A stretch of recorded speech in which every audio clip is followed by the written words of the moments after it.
If you're a fan of tabletop experiences and video games, buckle up. A major publisher just started a new development studio, and it looks like they want to adapt their biggest franchises into games. What's more, this latest project is going to be headed up by a true veteran of the industry. Get this, Wizards of the Coast have set up a studio led by Dragon Age producer. Here's everything you need to know. Firstly, this new team will be working on something really exciting. Wizards of the Coast obviously have some major street cred. This is the publisher behind major franchises like Dungeons & Dragons and Magic the Gathering after all. That's why fans got super excited when they heard that the company was investing in a new video game studio. They're calling the team Skeleton Key, and that's a pretty sick name if you ask us. That's not the only reason to look forward to their future releases though. No, the person in charge of things at Skeleton Key is who you should really be paying attention to. That person is Christian Dailey, a former executive producer at BioWare. Dailey will be serving as the vice president and head of studio at the new development house, and it's pretty obvious why he got the position.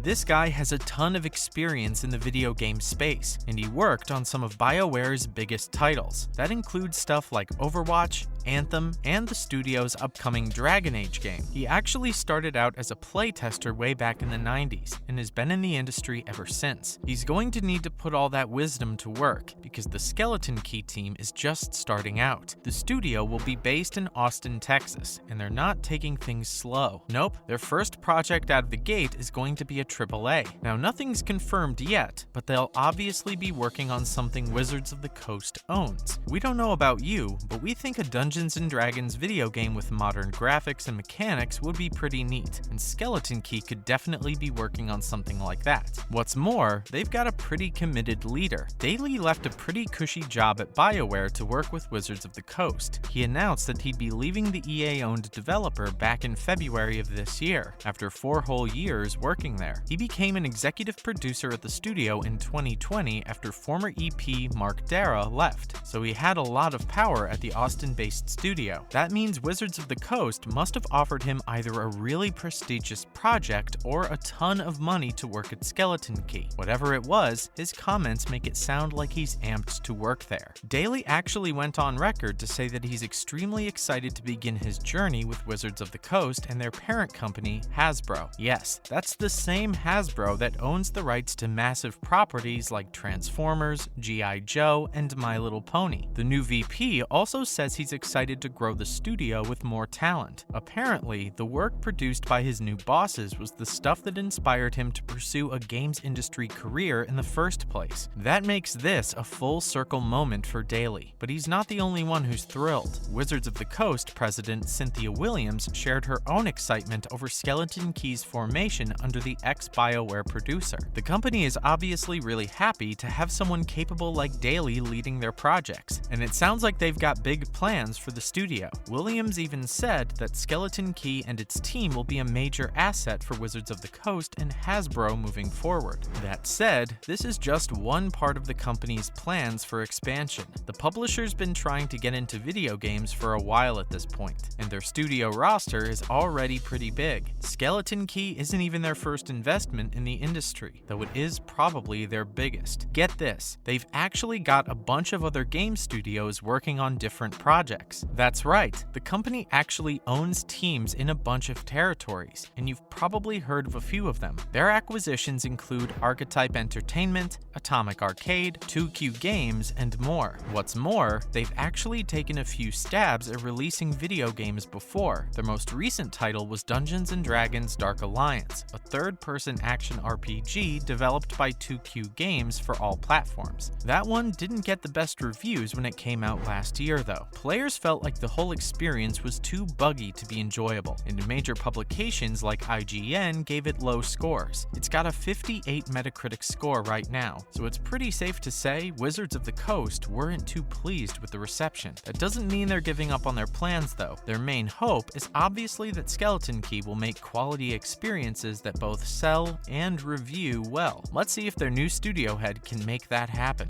Of course, we'll have to wait a few years to see what the team comes up with, since AAA video game development can take ages to wrap up. In the meantime though, Wizards of the Coast have already started working on a major AAA game with another studio, and you're not going to to believe what they're adapting. The company announced back in 2021 that they've begun work on a blockbuster G.I. Joe game. You heard that right. If everything goes according to plan, we'll be playing a AAA video game based on the line of classic action figures. The studio working on the project is based in North Carolina, but that's not the best part. Wizards of the Coast has apparently hired a bunch of people from WB Games to work on the title, and that's really good news for fans. Those folks have worked on titles like the Batman Arkham series and Mortal Kombat, so they definitely know what they're doing. That basically guarantees that the G.I. Joe project will be packing some epic action gameplay, and we can't wait to play it. Honestly, the fact that Wizards of the Coast are hiring such experienced individuals to lead their projects is super promising. Fans love the direction that they're taking, and there are tons of theories about what Skeleton Key will be working on first. Even though the studio is managed by Wizards of the Coast, the emphasis on Hasbro in all the press material makes it feel like they'll be working on the parent company's properties.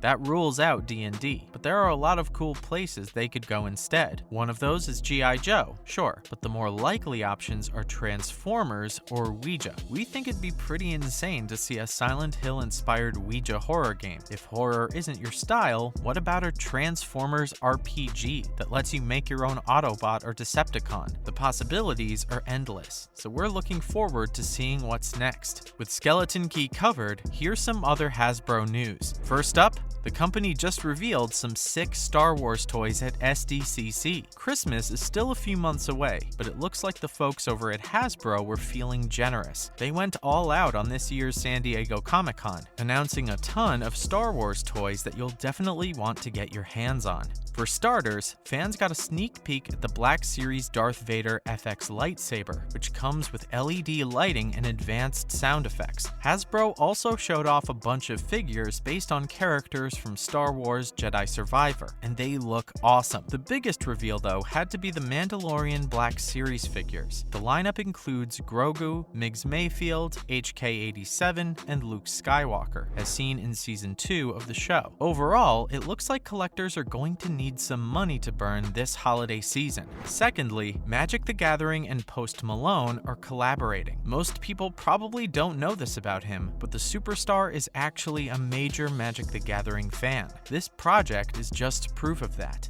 and Wizards of the Coast are doing something pretty special with the singer. Post Malone will offer one lucky fan the opportunity to fly out to Los Angeles and have a match of Magic with him. That's not all. Malone will also award the fan with $100,000 if they manage to win. The Sunflower Singer will choose who gets to avail this once-in-a-lifetime opportunity during a live stream on August 4th. The match itself will take place on the 11th. So what are you waiting for? Get to practicing with those cards, because there are $100,000 on the line. Finally, John Francis Dailey just revealed how he got into Dungeons & Dragons. The man will be writing, executive producing, and directing the upcoming Dungeons & Dragons Honor Among Thieves movie. What's more, he's got a pretty interesting story about how he got into playing the classic tabletop game. The writer-director revealed at SDCC that he found out about Dungeons & Dragons while on the set of Freaks and Geeks. The former actor dived into the world of D&D to make his 80s characters more authentic,